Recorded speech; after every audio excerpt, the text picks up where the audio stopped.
Hello guys, today I'm going to show you how to create a report in Looker Studio.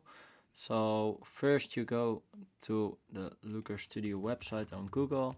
You can just type it in here. It's this one, but I already have it open, so I'm not going to open it again.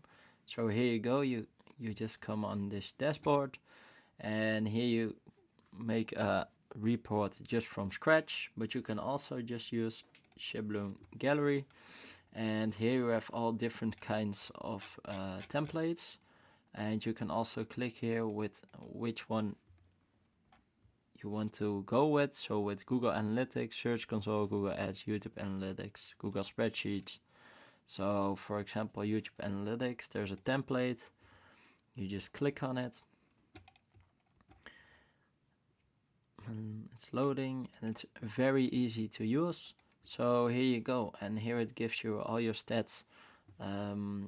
If you combine it and signed in, then it gives you all your stats from your YouTube, and you can easily make a report. So the best videos watched, the views, average view duration, video shares, likes, subscriptions, comments, dislikes. These are not mine, this is just a template.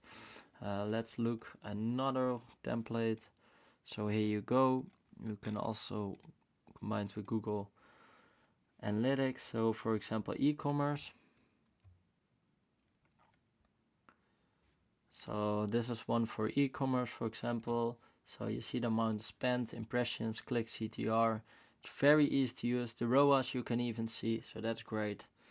And here you can see all the cost conversions, the campaigns running, what is the average on the campaigns, and the top 5 products, all sources. So you can really easily combine it. You just have to log in with your business, and you can combine the reports with your analytics, and you can see exactly in 10 seconds how your store is looking, for example. So that's about it. Thank you for watching. Bye.